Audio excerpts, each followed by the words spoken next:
Okay. Good morning, listeners, and I'm back after a short break, which was well needed. We're back, and we have a very special, very important guest here with us this morning. And wearing blue.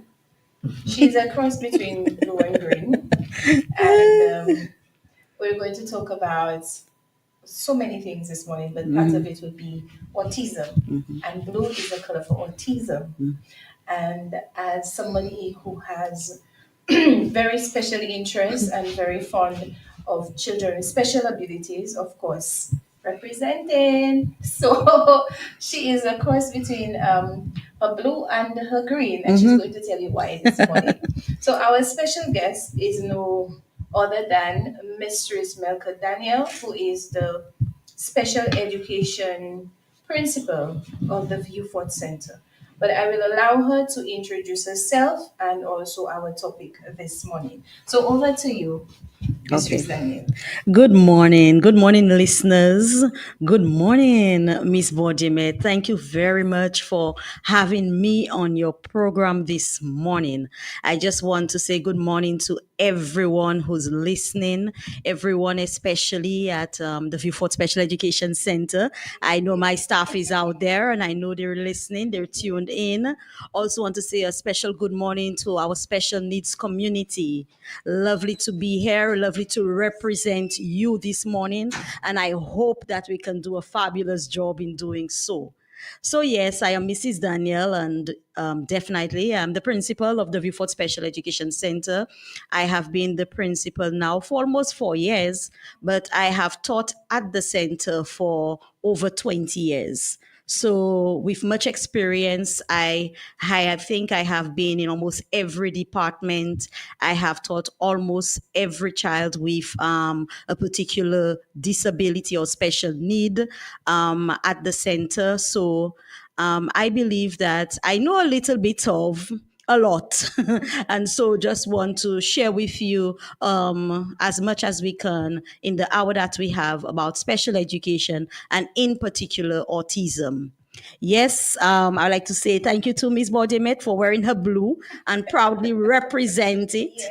representing our autism spectrum disorder. Yes, thank you so much. ASD, we call it.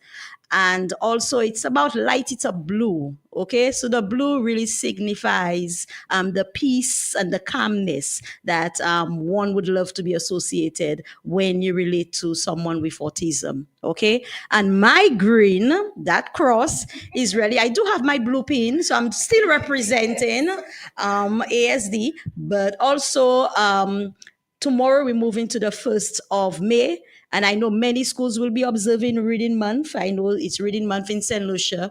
And for us, our special needs community is also Blindness Awareness Month coming into May. So I am repping the green because the green, okay, is for just showing significance or importance to all of our students who are visually impaired or who have blindness. So thank you. Thank you for that, Mistress Daniel.